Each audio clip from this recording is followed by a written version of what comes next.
Yes, कैसे हो बच्चों? Welcome back on my YouTube channel physics classes by R B Garg. बच्चों, आज हम एक ऐसा लेक्चर लेकर के आए हैं जिससे आप एग्ज़ाम की जो प्रिपरेशंस हैं वो अच्छे तरीके से कर सकते हैं। अगर अभी तक आपने एग्ज़ाम को सीरियसली नहीं लिया तो अभी भी आप एग्ज़ाम के लिए प्रिपरेशन अच्छे से कर सकते हैं। तो बच्चों, एग्ज़ाम के लिए आपको कुछ स्ट्रेटजी फॉलो करनी होगी जिसके रिगार्डिंग आज हम डिस्कस करने वाले हैं। बोर्ड एग्ज़ाम बिल्कुल नज़दीक हैं। बच्चों ने लास्ट ईयर का जो कोविड सिचुएशन के दौरान एग्ज़ाम नहीं हुए थे तो उसको सोच करके बच्चों की जो प्रिपरेशंस है हम देखते हैं कि वो करना बच्चों ने बिल्कुल छोड़ दिया था कि एग्ज़ाम तो होंगे ही नहीं। तो और फाइनली एग्ज़ाम सीबीएसई जो है वो कंडक्ट कर रहा है। फर्स्ट टर्म का रिज़ल्ट आ चुका है, तो अभी भी टाइम है कि आप अपने फर्स्ट टर्म के रिज़ल्ट को, अगर आपका रिज़ल्ट अच्छा नहीं आया तो सेकंड टर्म में इम्प्रूव कर सकते हैं। तो बच्चों, कुछ इम्पोर्टेंट टिप्स हम आपके साथ डिस्कस करेंगे। आप एग्ज़ाम की जो प्रिपरेशंस है वो कैसे कर सकते हैं, और जो हरियाणा बोर्ड के स्टूडेंट्स हैं उनके लिए भी स्पेशली मैं बता दूं कि उनके एग्ज़ाम फाइनली जो हैं वो टर्म वाइज नहीं है, उनको एक ही टर्म में आपका कंप्लीट सिलेबस आता है। उन्होंने भी एग्ज़ाम को सीरियसली नहीं लिया था, उनके लिए और भी ज़्यादा प्रॉब्लम है कि उनका जो सिलेबस है वो काफ़ी लेंथी है, क्योंकि वो टर्म में डिवाइड नहीं किया गया जैसा कि सीबीएसई में डिवाइड किया गया था। तो बच्चों, अभी भी टाइम है। आप अगर कुछ सिंपल से टिप्स को फॉलो करेंगे तो आप इजीली अच्छे मार्क्स से स्कोर कर सकते हैं, और जिन बच्चों को लगता है कि मैं पास भी नहीं कर पाऊंगा तो वो इजीली पास कर सकते हैं अपने एग्जाम को। तो सबसे पहले मैं आपको बताऊंगा बच्चों, आप अपना एक टाइम टेबल जरूर प्रिपेयर करें एग्जाम की प्रिपरेशन करते हुए, कि आपने किस तरह से एग्जाम को, जिस भी सब्जेक्ट का आपका पेपर है उसकी प्रिपरेशन किस तरह से आपकी करनी है, जो डे टाइम है उसको कैसे यूटिलाइज करना है, कितने टाइम आपकी स्लीपिंग हो, कितने टाइम को जो है आप स्टडी करें, कितने टाइम आप खेलने जाएं, ये सब चीज़ें आपको पहले से मैनेज करनी होगी। तो बच्चों, जिन्होंने अभी तक कुछ भी नहीं किया वो बच्चे, सबसे बड़ी बात है अपनी जो डिस्ट्रैक्शन के रीज़न है, सबसे बड़ा है आपका mobile phone, social media, mobile phone, थोड़ा सा इससे आप दूर रहें एग्ज़ाम की प्रिपरेशन करते हुए। और अगर आपके पास मोबाइल है तब भी उसके जो नोटिफिकेशन है स्पेशली उसको आप म्यूट कर दें, क्योंकि जब तक आप कंसंट्रेशन बना करके प्रिपरेशन करने के लिए नहीं बैठेंगे तब तक आप उसको प्रिपेयर कर नहीं सकते। भले ही आपने बुक सारा दिन अपने सामने रखी है, लेकिन जब तक आपने कंसंट्रेशन से काम नहीं किया तब तक उस बुक को रखने का कोई बेनिफिट नहीं होगा। तो बच्चों, सबसे फर्स्ट पॉइंट हमने जो डिस्कस किया वो था डिस्ट्रैक्शन के जो भी रीजन है जिससे आपका माइंड जो है वो डाइवर्ट होता है, उनको अपने से दूर रखें एग्जाम टाइम के दौरान। जितना भी एग्जाम की आपके टाइम है। सेकंड पॉइंट जो है, जिस भी प्लेस पर आप स्टडी करें वो प्लेस आपका बिल्कुल नीट एंड क्लीन हो। पॉजिटिव जो वाइब्रेशंस हैं, पॉजिटिव जो एनर्जी है वो उसकी क्लीनिंगनेस से भी आपको मिलती है। जिस रूम में आप स्टडी करते हैं वो क्लीन हो, साफ सुथरा रूम हो। और कहते भी हैं स्टूडेंट्स, जहाँ पर स्वच्छता होती है वहाँ पर भगवान वास करते हैं। तो माँ सरस्वती तभी वास करेंगी जब आपके जो पढ़ने का स्थान है वहाँ पर आप साफ सुथरा स्वच्छता जो है रखेंगे। और स्टूडेंट, जो थर्ड पॉइंट है वो है कि इस ड्यूरेशन में जब एग्जाम के बिल्कुल नजदीक है, आप उन टॉपिक्स को ट्राई ना करें जिन टॉपिक्स को अभी तक आपने किया ही नहीं है, जिसके बारे में आप कुछ जानते ही नहीं है। क्योंकि अगर आप उनको ट्राई करेंगे तो आप उनको ट्राई करते हुए जो आता है आप वो भी भूल जाएंगे, वो भी छोड़ देंगे। एटलीस्ट जो आता है उसी पर फोकस करें, उसी की रिवीजन करें, लिख करके ट्राई करें। क्वेश्चन को जितना हो सकता है लिख करके ट्राई करिए। और कई स्टूडेंट्स की प्रॉब्लम होती है कि बार बार मतलब पढ़ते हैं और याद नहीं हो रहा है सर, तो उनके लिए स्पेशली मैं बता रहा हूं, लिख करके अगर आप ट्राई करेंगे तो इजीली प्रिपेयर किया जा सकता है, इजीली उसको याद किया जा सकता है। सबसे अच्छा तरीका मैं आपको बताता हूं, स्पेशली फिजिक्स की अगर हम बात करें तो फिजिक्स में क्या होता है बच्चों, एक्सप्रेशंस हैं। एक्सप्रेशन आपने एक बार प्रिपेयर किया, उसको आप लिख करके ट्राई करिए। जहां पर भी आप एक्सप्रेशन में अटक जाते हैं, रुक जाते हैं, आपको नहीं आ रही मतलब स्टेप क्या होगा, तो आप अपने पास आपकी बुक है उसको खोल करके आप एक बार देख लें, फिर बुक को बंद कर दें और अपना काम जो है वो आगे स्टार्ट करते रहिए। सेकंड टाइम जब आप उसको लिख करके ट्राई करेंगे तो ये मेरी गारंटी है कि आप उस पॉइंट पर तो एटलीस्ट नहीं अटकेंगे। तो ये तरीका है जिससे आप अपने एक्सप्रेशंस को मतलब एग्जाम के लिए प्रिपेयर कर सकते हैं। अगर नेक्स्ट पॉइंट की मैं बात करूं तो सबसे इंपॉर्टेंट पॉइंट क्या है स्टूडेंट्स, जिसको हम कहते हैं बिकम अ टीचर। जो आपको आता है वो अपने जो साथी हैं उनके साथ जरूर शेयर करिए। जब आप अपने व्यूज किसी टॉपिक पर शेयर करते हैं स्टूडेंट्स, तो उससे बहुत अच्छे से आप उस टॉपिक को प्रिपेयर कर पाते हैं। ये सबसे अच्छा मेथड है। तो इसीलिए कहते हैं इस पॉइंट्स को हम कहते हैं बिकम अ टीचर। सबसे अच्छा मेथड है ये आपको एग्जाम के लिए प्रिपरेशन करने का। तो अपने जो साथी हैं उनके साथ एक बार जरूर शेयर करें कि ये टॉपिक इस तरह से हमने प्रिपेयर किया है, इस टॉपिक में ऐसा होता है, इस तरह से। नेक्स्ट पॉइंट की अगर हम बात करें तो वो है यूज इफेक्टिव मेथड्स और स्टडी टेक्निक। इफेक्टिव मेथड्स और स्टडी टेक्निक का क्या मतलब है यहाँ पर, कि जो हेडलाइंस हैं, जो मेन पॉइंट्स हैं किसी भी क्वेश्चंस के, किसी भी टॉपिक के, उनको आप अंडरलाइन करें, हाईलाइट कर सकते हैं, ताकि जब आप बुक खोलेंगे, जब आप क्वेश्चन को देखेंगे तो आपको वो क्वेश्चन के अंदर जो मेन पॉइंट्स होंगे वो हाइलाइटर्स में आपको दिखेंगे और बड़ी जल्दी आप उस पर कंसंट्रेट कर पाएंगे।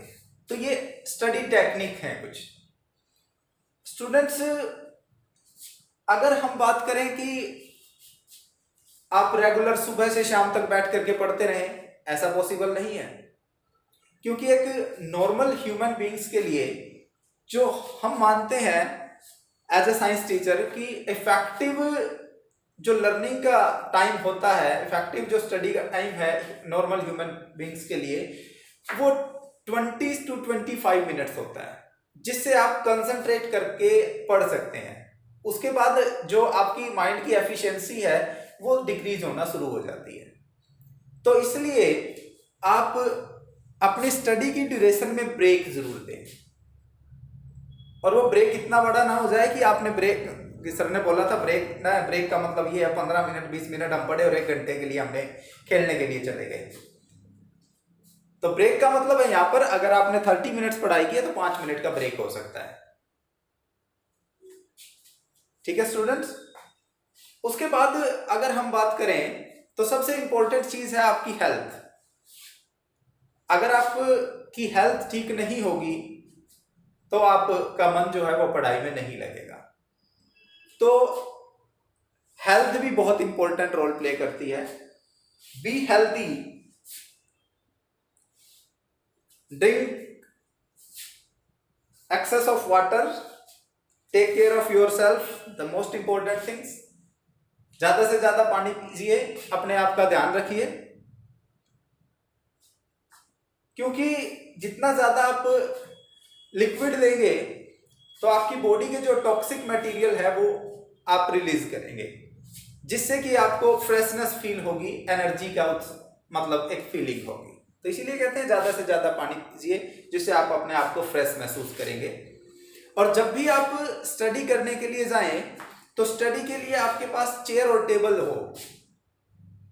ऐसा नहीं कि आप बेड पे लेट के फिर आप स्टडी कर रहे हैं। तो चेयर और टेबल का यूज करिए। ये वो पॉइंट्स हैं स्टूडेंट्स जिनका यूज करके आप अपने जो रिजल्ट है उसको इंप्रूव कर सकते हैं। सबसे इंपॉर्टेंट बात क्या है, रिवाइज मोर एंड मोर। ज्यादा से ज्यादा रिवाइज करिए चीजों को, उन्हीं टॉपिक को रिवाइज करें जो आप ऑलरेडी पढ़ चुके हैं। फिर मैं बोल रहा हूं, उन टॉपिक को आप स्टार्ट ना करें जो अभी तक आपने किए ही नहीं है। उन्हीं टॉपिक को रिवाइज करें जो ऑलरेडी आप पढ़ चुके हैं। अपना डेली जो है स्टडी का गोल जरूर बनाएं। मेक योर डेली स्टडी गोल। आज आपने क्या करना है, पूरे दिन में कौन कौन से टॉपिक आपने करने हैं, ये सारी पहचान आप मॉर्निंग में बना लें कि क्या क्या आपने आज करना है। आपकी जो नींद है, स्लीपिंग जो है,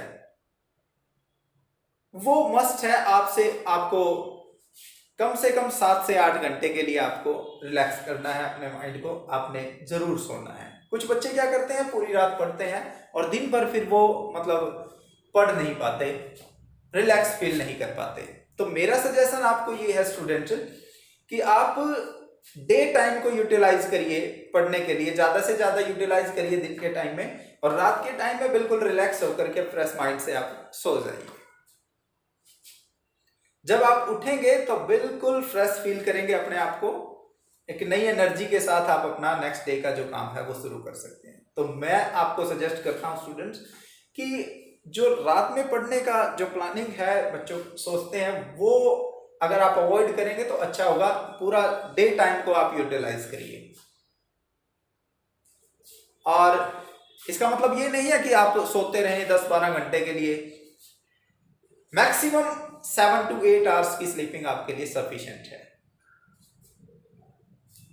अवॉइड ओवर स्लीपिंग। इसी के अंदर एक पॉइंट मैं ऐड कर रहा हूं, अवॉइड ओवर स्लीपिंग। मतलब ऐसा नहीं सुबह से शाम तक सोते ही रहें, मैं तो थक गया जी, मैं तो बहुत पढ़ लिया, 2 घंटे पढ़ लिया, उसके बाद सो रहा हूं। तो स्टूडेंट्स, ओवर स्लीपिंग को जो है आप अवॉइड करिए।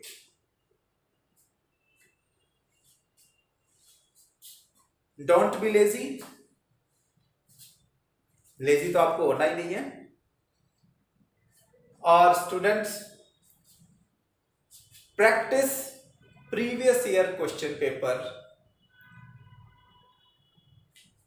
जितने ज्यादा आप प्रीवियस ईयर क्वेश्चन पेपर को प्रैक्टिस करेंगे, ट्राई करेंगे, उतना ज्यादा आप फील करेंगे कि आपको उस सब्जेक्ट में कॉन्फिडेंस की फीलिंग आएगी कि मुझे ये सब्जेक्ट तो अच्छे से आता है। क्वेश्चन किस टाइप के होंगे, क्वेश्चन का क्या लेवल है, वो सब आपको पता चलेगा प्रीवियस ईयर के क्वेश्चन पेपर को सॉल्व करने से। तो स्टूडेंट्स, ये कुछ पॉइंट्स थे जिनको फॉलो करके आप बोर्ड एग्जाम के लिए प्रिपेयर कर सकते हैं। स्टूडेंट, अब कुछ 2-3 पॉइंट मुझे आपसे डिस्कस करने हैं। ये वो पॉइंट्स हैं जो एग्जामिनर, जिसको आपकी सीट को चेक करना है, एग्जामिन करना है, वो आपसे चाहता है कि आपकी सीट में ये चीजें हों। अगर आप ऐसा लिखेंगे तो उससे आपके जो मार्क्स हैं वो जरूर इंप्रूव करेंगे। तो 2-3 पॉइंट अभी मैं वो आपसे डिस्कस करने वाला हूं स्टूडेंट्स। तो सबसे पहला जो पॉइंट है मेरा, आपकी जो राइटिंग है वो अच्छी हो। फर्स्ट क्वेश्चन जो आपने लिखा है आंसर शीट के ऊपर, वो आपने किस तरीके से लिखा है उसका बहुत बड़ा इफेक्ट होता है, इम्पैक्ट होता है आपके एग्जामिनर के ऊपर, टीचर के ऊपर, जिसने आपका पेपर चेक करना है। तो स्टूडेंट्स, जब भी आप फर्स्ट क्वेश्चन अटेम्प्ट करें, आपकी राइटिंग अच्छी हो। फर्स्ट क्वेश्चन को अच्छे तरीके से आपने अटेम्प्ट करना है। हमेशा ट्राई करिए कि जो पेपर आप अटेम्प्ट करते हैं उसके जो क्वेश्चंस हैं वो सीरियल वाइज अटेम्प्ट किए जाएं। क्वेश्चन नंबर साफ सुथरा तरीके से आपने लिखा उसके अंदर। कई बार क्या होता है स्टूडेंट्स, अभी आपने 5th क्वेश्चन किया, उसके बाद 12th कर दिया, उसके बाद फिर आप 6th क्वेश्चन कर रहे हैं। तो जब आप इस तरह से क्वेश्चन अटेम्प्ट करेंगे तो इससे एक नेगेटिव इफेक्ट होता है एग्जामिनर के ऊपर। तो बेटा जितना आप क्वेश्चन पेपर को साफ सुथरे तरीके से अटेम्प्ट करेंगे, सीक्वेंस में अटेम्प्ट करेंगे, उसका एक पॉजिटिव इफेक्ट होगा एग्जामिनर के ऊपर। और सबसे लास्ट मेरा पॉइंट के लिए कि जितना एग्जाम पूछा गया है, जितना क्वेश्चन पेपर में पूछा गया है, उतना ही आंसर लिखें। क्योंकि क्या होता है कि जब आप ज्यादा लिखने की कोशिश करते हैं तो वहां मिस्टेक के जो चांस हैं वो बढ़ जाते हैं, गलतियों के जो चांस हैं वो बढ़ जाते हैं। इसलिए बच्चे जितना पूछा जाए उतना ही आप लिखें। और आई होप कि आप सभी स्टूडेंट्स को ये वीडियो अच्छा लगेगा और आप इन पॉइंट्स को यूटिलाइज करेंगे अपनी प्रिपरेशंस के लिए और सभी अच्छे मार्क्स लेंगे एग्जाम में। सभी को बेस्ट ऑफ लक स्टूडेंट्स। आज के लिए इतना ही करते हैं। Best of luck.